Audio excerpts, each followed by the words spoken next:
Michael navigated the brightly lit aisles of the bustling local supermarket in Hialeah with a heavy, persistent sense of nostalgia that shadowed him every single time he visited this particular working-class neighborhood in the greater Miami area. This modest grocery store was the exact same place where his late mother used to take him when he was a small child, back when she would gently hold his tiny hand in hers and allow him to pick out a sweet vanilla popsicle if he managed to behave well throughout the shopping trip. Now, at 38 years of age, he returned to these familiar aisles, occasionally, just to feel that deep grounding connection with his humble past, desperately seeking comfort in the fading memory of those innocent days when everything in his world felt remarkably simpler and more genuine. The late afternoon sun cast long, golden shadows over the vibrant Florida city, and Michael carried nothing but a simple carton of organic milk and a few fresh oranges in his hands, needing very little for his solitary existence. He truly did not need anything else, as he lived completely alone in a massive, breathtakingly silent mansion in the wealthy enclave of Coral Gables, where the lonely echo of his own heavy footsteps constantly resonated through the empty hallways and vacant, pristine guest rooms. However, on that particular Tuesday afternoon, while he stood quietly waiting in the lengthy checkout line, his predictable, meticulously organized, and ultimately hollow routine was about to be entirely shattered in a completely unexpected and deeply profound manner. Standing directly in front of him, a young woman was struggling visibly to balance a small toddler on her left hip, while using her right hand to nervously empty the very last scattered coins from her worn fabric purse onto the black conveyor belt. Michael could not help but notice her trembling fingers carefully observing the deeply anxious, frantic gestures with which she counted those few pieces of metal over and over again, her brow furrowed in silent desperation. The cashier, an older woman whose name tag read Brenda, waited with polite, sympathetic patience, but a long line of tired customers behind them was already beginning to murmur with noticeable frustration and a distinct lack of empathy. The little boy, who looked to be no more than 3 years old, stared with enormous, curious brown eyes at the colorful candies and snacks hanging right next to the register. Yet he did not ask for a single thing, choosing instead to remain completely silent. Michael captured that tiny, heartbreaking detail, instantly realizing with a heavy heart that the young child already understood the harsh, unforgiving reality of their situation, and knew that he was simply not supposed to ask for treats they could not afford. The young woman finally raised her exhausted eyes to the cashier, and her voice came out remarkably steady, despite the heavy blanket of shame she was desperately trying to conceal from the strangers crowding around her. "Exactly how much am I short for the groceries?" she asked, with a fragile, thin thread of lingering hope in her soft, melodious tone. The cashier quickly reviewed the final total on the glowing digital screen, her expression softening with genuine pity as she responded with gentle sympathy, informing her that she was exactly $50 short for the remaining essential items. The young woman's face contracted tightly for a brief, agonizing second, looking almost as if something incredibly fragile had just broken silently deep inside her chest, a quiet devastation that she fought valiantly to mask. She carefully picked up a large can of black beans, a heavy bag of white rice, and a loaf of bread, handing them back to the cashier with a trembling hand, while murmuring that she would not be taking those today. Then she took a deep, shaky breath, looked the cashier directly in the eyes, and spoke with a breathtaking level of dignity that struck Michael right through his chest like a sudden electrifying bolt of lightning. "I promise to pay you back when I can," she stated firmly, and it was neither a desperate plea for pity nor a pathetic excuse to escape the embarrassment of the moment. It was a solid, unwavering declaration of intentions, a profound promise made bearing the heavy weight of someone who still fully believed in the absolute value of her own word, even though the cruel world had clearly knocked her down 1,000 times before. Michael felt something powerful awaken deep within his soul, a dormant sense of profound empathy and fierce protectiveness that had been quietly sleeping inside his guarded heart for many long, lonely years. Without wasting a single second, overthinking the complex social situation, he boldly took a decisive step forward, placed his hand firmly on the cold counter, and pulled out his sleek leather wallet to intervene. "I will gladly pay for everything," he stated with absolute, unwavering calmness, smoothly sliding a crisp bill across the surface toward Brenda, without waiting for anyone's permission or approval. The young woman spun around to face him, absolutely astonished, her dark eyes wide with complete disbelief and mild alarm at the sudden unprompted intervention of this wealthy-looking stranger in a tailored suit. "No, sir, I absolutely cannot accept this immense generosity." She immediately began to protest, taking a cautious step back and clutching her child closer. "It is already completely paid for," Michael replied with a warm, tranquil smile, making sure to avoid any dramatic gestures or grand displays of superiority. It was merely a simple, quiet act of profound kindness, passing directly from one human being to another. The young woman stood completely paralyzed for a long, heavy moment, instinctively hugging her little boy, Gavin, much tighter against her chest, while the child looked at the tall stranger with innocent, wide-eyed curiosity.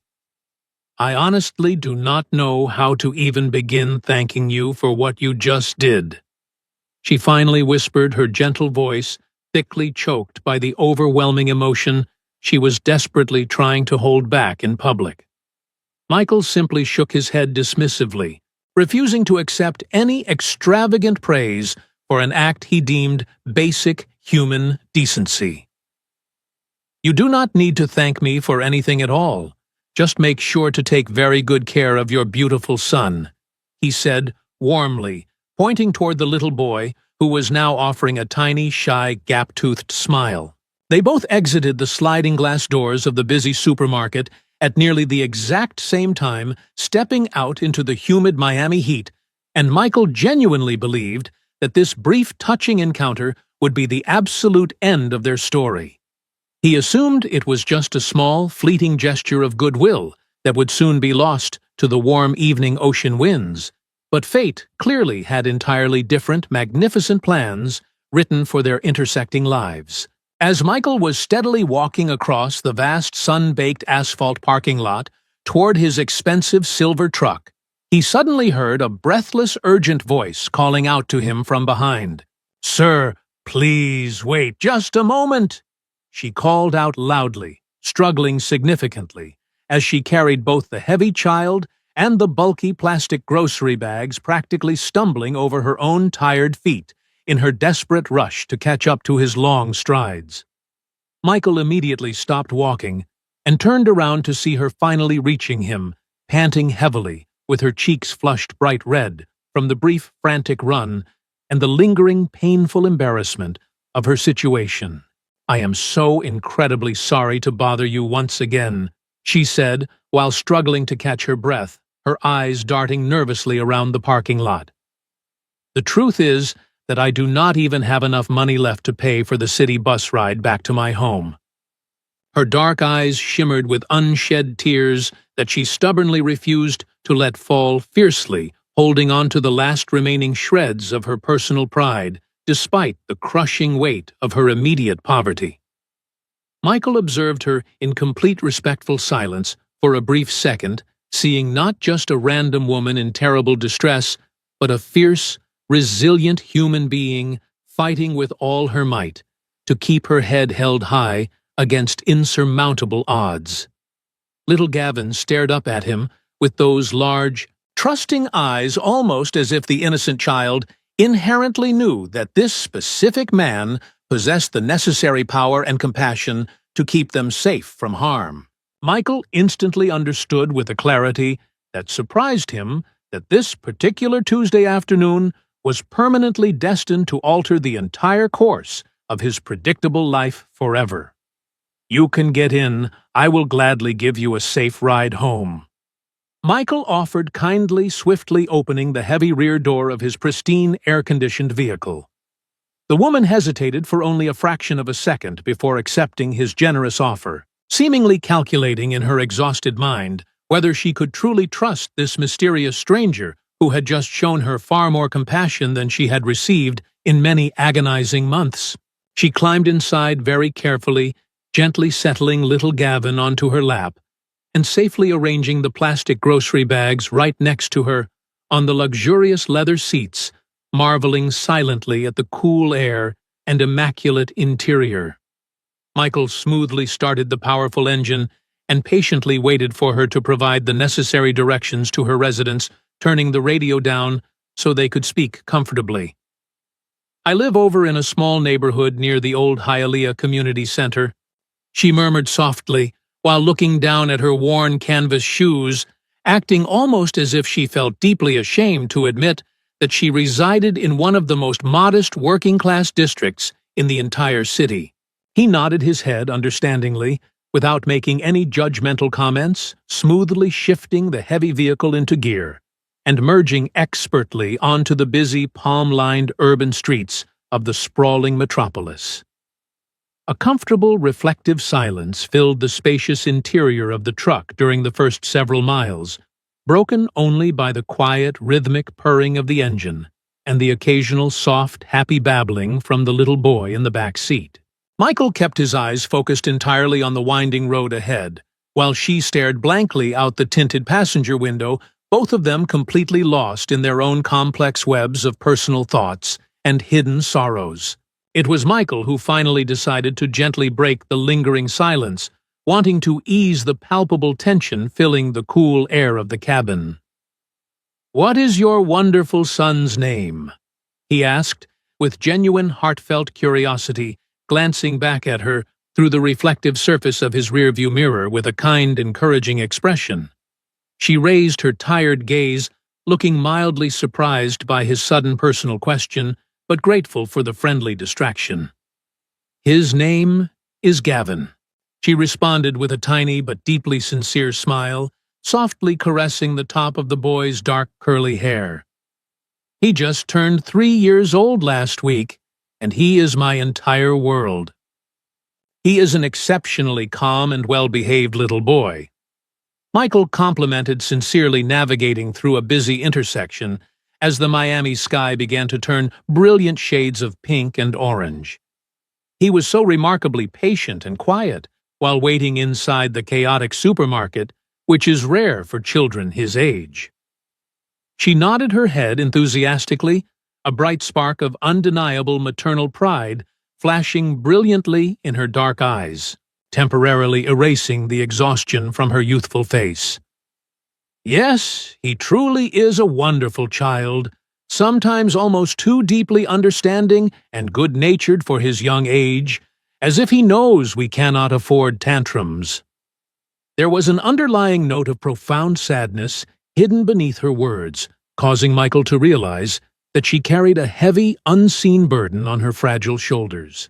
The little boy remained completely oblivious to the serious adult conversation hovering above him, happily playing with a worn-out plastic toy car that he had pulled out from his mother's faded jacket pocket. "And do you have any children of your own, sir?" she asked, with genuine timidity, attempting to politely maintain the pleasant flow of their conversation and show polite interest in her savior. That innocent, entirely well-meaning question struck Michael like an invisible, devastating punch directly to his stomach, instantly dragging up years of buried agony, but he miraculously managed to maintain his calm outer composure. "No, I do not have any children," he replied simply, offering absolutely no further details about his private life, and she immediately caught the subtle, painful shift in his tone, wisely deciding not to press the sensitive issue any further. The scenic drive continued steadily as they navigated away from the glittering downtown skyline and moved through the increasingly narrow and significantly more modest streets of the western side of the sprawling city. The massive gated mansions and wide manicured avenues of the wealthier districts slowly gave way to much simpler constructions, featuring brightly painted but peeling facades, chain-link fences, and vibrant sidewalks bursting with lively community energy. Michael noticed through the mirror that she was growing increasingly nervous the closer they got to her home, anxiously twisting her thin hands together over her lap, as if preparing for a difficult confession. "Is everything all right back there?" he inquired with a soft, comforting tone, pulling the car to a gentle stop at a red light and looking at her reflection. She took a remarkably deep breath, acting as though she were mentally preparing herself to make a very difficult, deeply personal confession to a complete stranger who had shown her unprecedented kindness. "Sir, I really need to thoroughly explain something to you about what happened today," she began, her voice trembling slightly with a mixture of anxiety and fierce pride. "I absolutely do not want you to think for a single second that I am some irresponsible person who carelessly takes advantage of the kindness of good people." Michael continued to watch her attentively through the rearview mirror, offering her his complete and undivided attention as the traffic light turned green and he slowly accelerated. "I assure you, I do not think anything of the sort. You do not owe me any explanations," he stated firmly, hoping to ease her visible, heart-wrenching distress. She swallowed hard, gripping the edge of her faded purse, and bravely continued her painful explanation regardless of his reassurances. "The money that I originally had in my purse was my entire hard-earned salary for this past week. I currently work long hours cleaning houses for a very strict woman named Mrs. Higgins, and I just received my cash payment early this morning." The difficult words were now pouring out of her mouth much faster, as if she desperately needed to confess the heavy truth before she completely lost her nerve and succumbed to her embarrassment. "But late last night, my sweet Gavin suddenly developed an extremely high fever, and during the earliest hours of the morning, I had no choice but to rush him to the emergency urgent care clinic. The attending doctor informed me that he was suffering from a severe throat infection that required immediate medication." Tears finally broke free from her determined restraint, rolling silently and continuously down her pale cheeks as she recalled the terrifying, helpless ordeal of watching her child suffer. The unexpected medical consultation and the necessary prescription antibiotics ended up costing me almost every single dollar that I had painstakingly earned cleaning floors all week. She sobbed openly now, no longer able to hide her despair. "I was only left with barely enough to buy a tiny amount of food for the week, but as you clearly saw at the register, even that small amount was simply not enough to survive." Her voice completely shattered on the very last word, leaving a heavy, sorrowful silence filling the truck's cabin. Michael felt his own chest tightening painfully, with every single word he absorbed completely struck by the brutal unfairness of her daily existence. He, a man who had spent many long years comfortably surrounded by extravagant luxuries, high-yield investment portfolios, and endless financial security, had never once faced the agonizing, soul-crushing dilemma of having to choose between the essential health of a child and the basic groceries needed to survive the week. Without thinking, Michael dared to softly ask about the little boy's father, even though he truly feared the devastating answer he was about to receive. She let out a short, bitter laugh that lacked any real humor or joy. He completely walked away the exact second he found out that I was pregnant, coldly stating that he was not ready to be a father, and telling me that I had to figure everything out entirely on my own. Gavin, sensing his mother's profound sadness, reached up and gently wiped her wet cheek. "Do not cry, Mommy," the little boy said in his angelic voice, and those few simple words forcefully shattered the remaining icy walls surrounding Michael's heavily guarded heart. They finally arrived at a remarkably narrow street, where the humble houses were squeezed tightly next to each other, displaying modest but fiercely proud and well-kept appearances, with small potted plants lining the concrete steps. "This is it, right here on the left," she indicated politely, pointing a trembling finger toward a tiny square concrete structure, painted in a heavily faded shade of ocean blue. Michael smoothly parked the heavy truck by the crumbling curb, and she carefully stepped down onto the sidewalk, securely carrying the young boy and grabbing the heavy plastic bags of groceries in her free hand. Right before closing the heavy passenger door, she turned completely around to face him, her tear-filled eyes suddenly blazing with an undeniable fierce determination that demanded absolute respect. "Sir, could you please give me your personal phone number? Or a business card?" she requested, with an astonishingly firm and steady voice, refusing to break eye contact. Michael looked back at her in complete surprise, not expecting this sudden bold demand from the weeping woman who had just confessed her absolute financial ruin. "The exact second that I receive my very next paycheck from Mrs. Higgins, I solemnly swear to God that I will return every single penny to you," she stated with absolute conviction that left absolutely no room for any argument or polite refusal. He slowly pulled an elegant, crisp business card from his leather wallet and gently handed it to her through the open window, his expression softening with deep admiration. "That is truly not necessary. Please focus on your son," he insisted with a warm, gentle tone, hoping she would simply accept the gift and move forward. However, she had already carefully tucked the small card into her pocket, treating it as if it were a priceless, irreplaceable treasure that held the key to her personal honor. "For my own peace of mind, it is absolutely necessary," she firmly replied, locking her dark eyes directly onto his once again. "My name is Samantha, and I want you to know that I always keep my promises, no matter how hard things get." After saying that, she turned around and walked bravely into her small blue house, with Gavin securely held in her loving arms.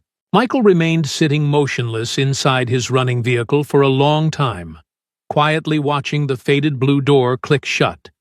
And in that exact profound moment, he knew without a shadow of a doubt that Samantha had permanently left an indelible mark upon his weary soul.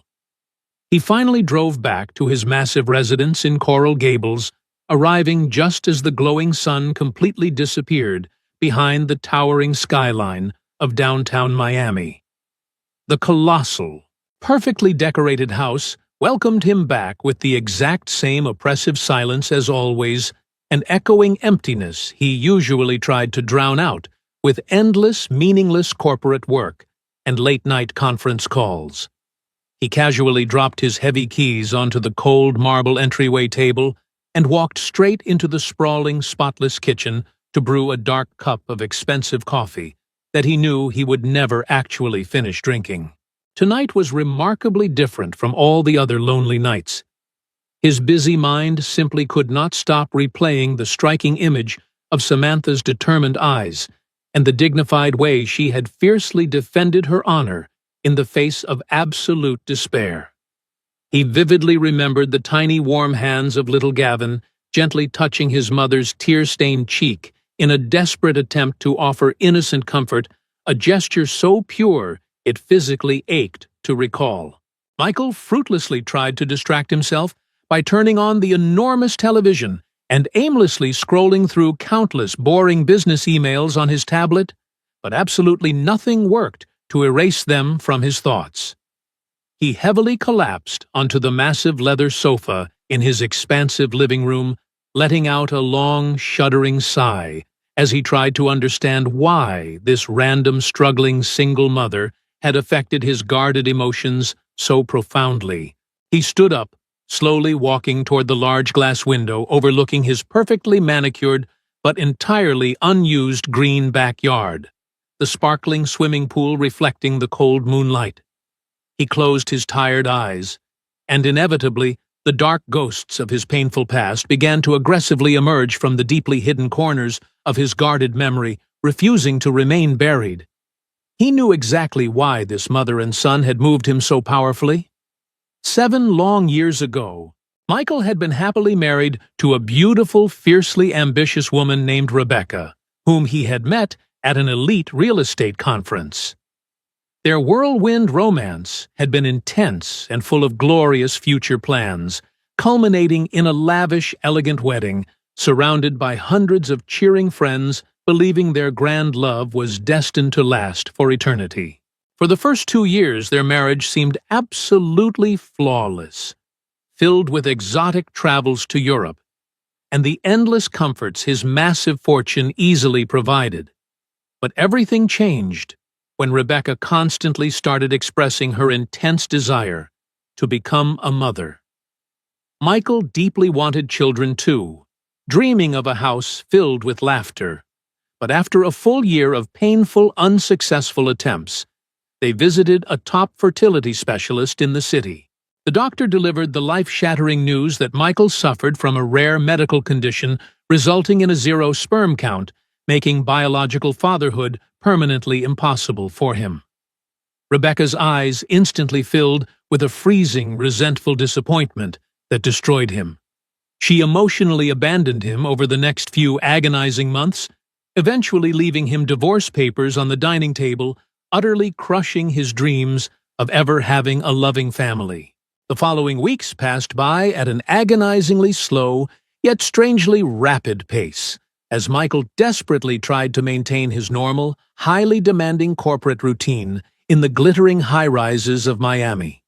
He attended endless board meetings, closely supervised his lucrative real estate investments, and ate solitary, flavorless lunches in outrageously expensive restaurants where the service was absolutely impeccable. But the human companionship was entirely non-existent. Despite his best efforts to focus solely on his spreadsheets and profit margins, Samantha's unforgettable face constantly flashed through his mind at the most random, unexpected moments of his busy day. Whenever he signed a massive contract, he vividly remembered her thin, trembling hands counting those dull metal coins. The stark contrast between his absurd wealth and her desperate struggle haunted his every waking moment. His longtime friend and trusted business partner David quickly noticed his highly uncharacteristic distraction during a crucial luncheon, asking him what on earth had his head so high up in the clouds lately. Michael merely offered a vague, noncommittal smile and quickly changed the subject, knowing it was utterly impossible to explain how a brief encounter with a struggling cleaner in Hialeah had completely turned his internal world entirely upside down. Then, on a quiet Wednesday afternoon, his sleek mobile phone suddenly buzzed on his large oak desk, displaying an entirely unknown local number flashing brightly on the digital screen.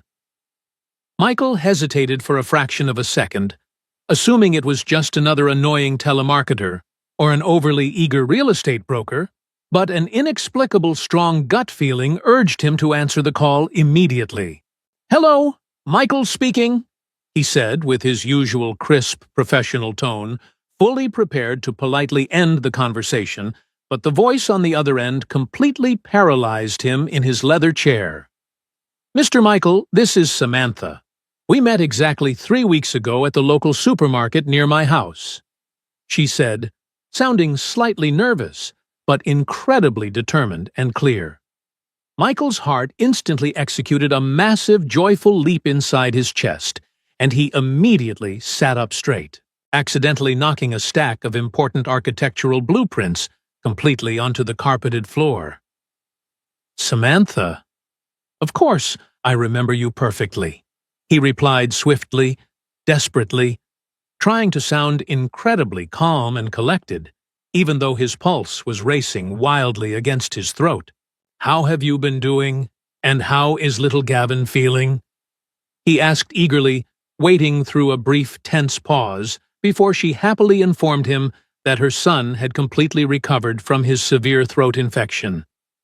That wonderful news brought Michael a wave of genuine, profound relief, making him realize just how heavily he had been worrying about a child he barely even knew. "I am actually calling you today because I finally received my full payment for this week's cleaning jobs from Mrs. Higgins." Samantha continued, her voice growing noticeably stronger and much more confident now that she was fulfilling her promise. I have carefully saved up the exact amount of money you generously spent on us at the grocery store, and I am ready to return it to you right now, just as I swore I would. Michael closed his eyes tightly, deeply moved all over again by the unbreakable integrity and fierce, unyielding pride of this remarkable young woman facing such harsh circumstances. Samantha, I promise you again that it is truly not necessary. Please use that money for Gavin. He attempted to argue gently, but she quickly interrupted him with unwavering, respectful politeness. To me, it is absolutely essential, sir. My late mother taught me that promises must always be honored no matter what the cost, and I intend to keep mine, she declared with a proud dignity that Michael deeply respected.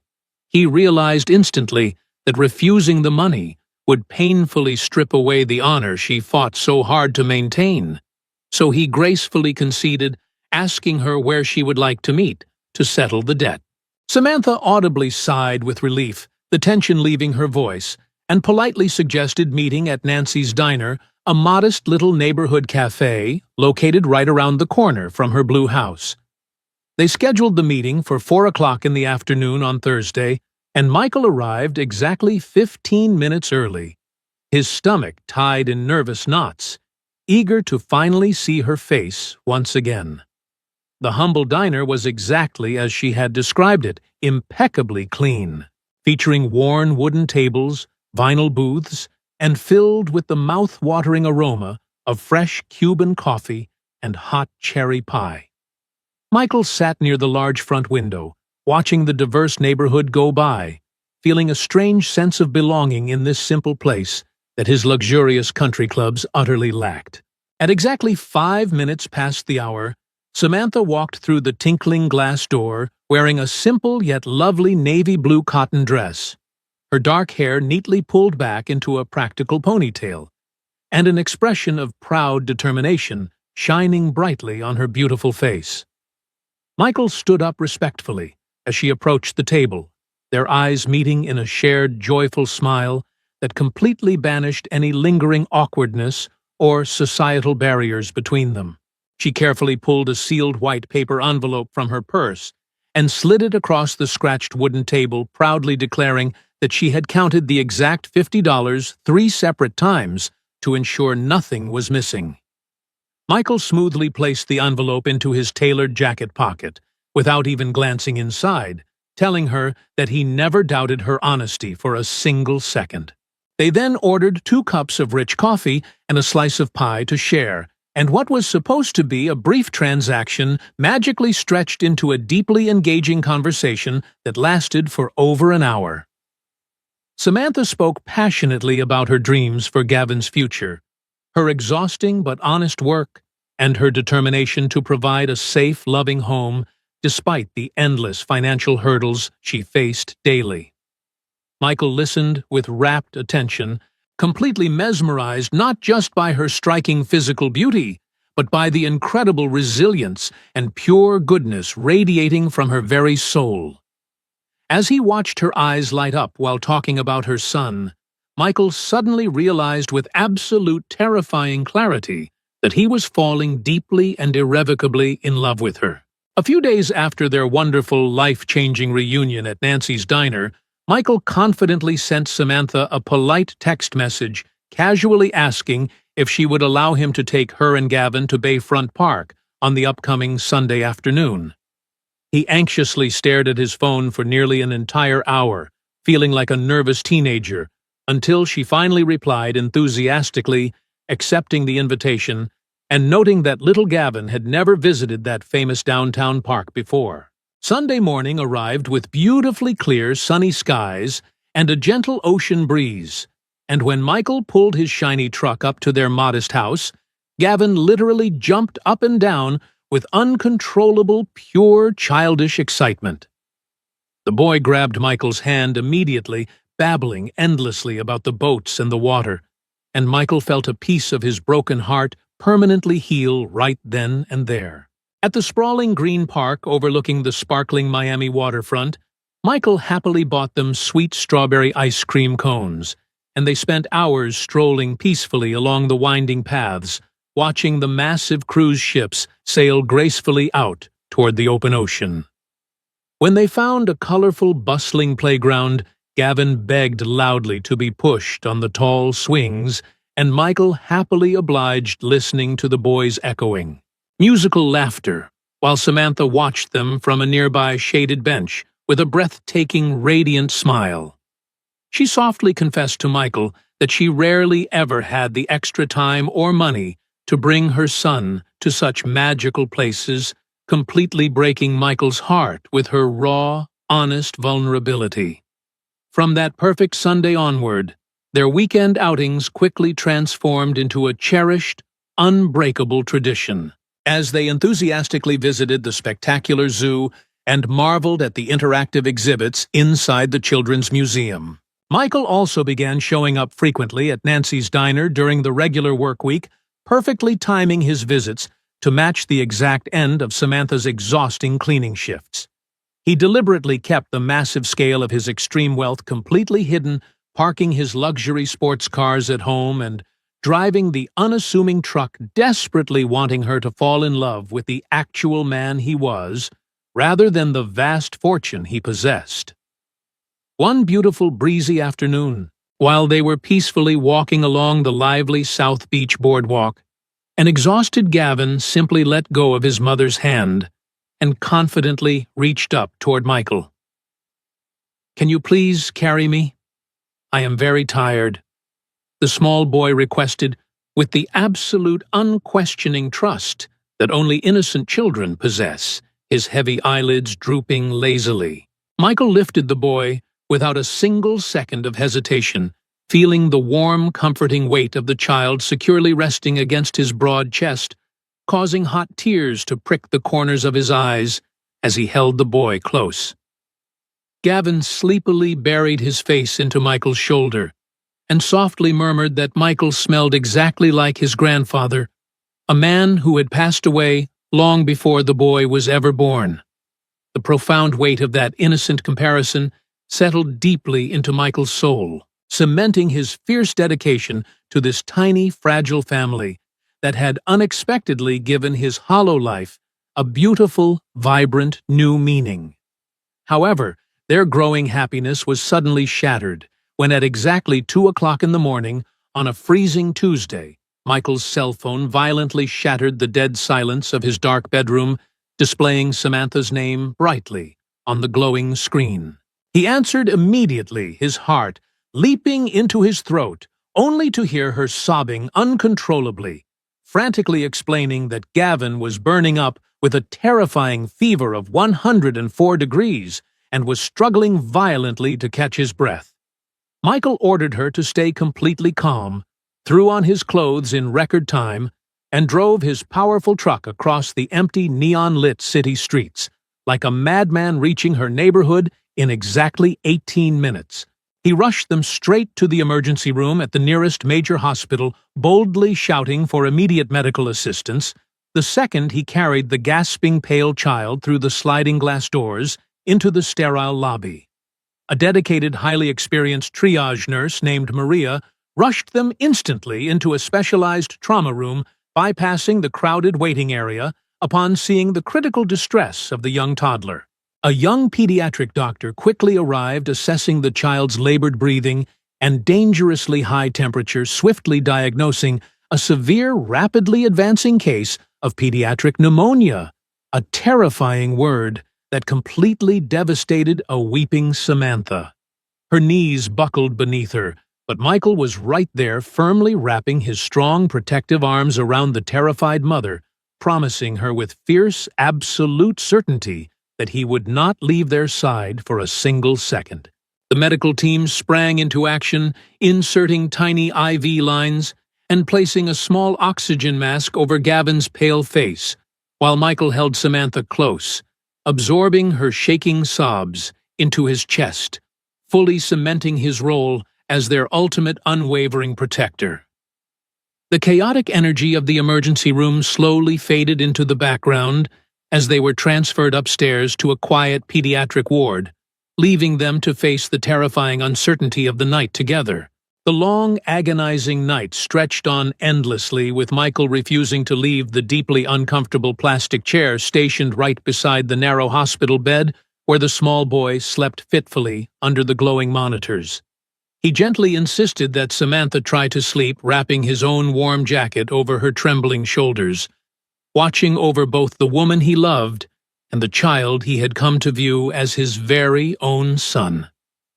When the morning sun finally pierced through the beige hospital blinds, Gavin slowly fluttered his dark eyes open, looking confused and frightened by the unfamiliar wires and sterile white walls surrounding him.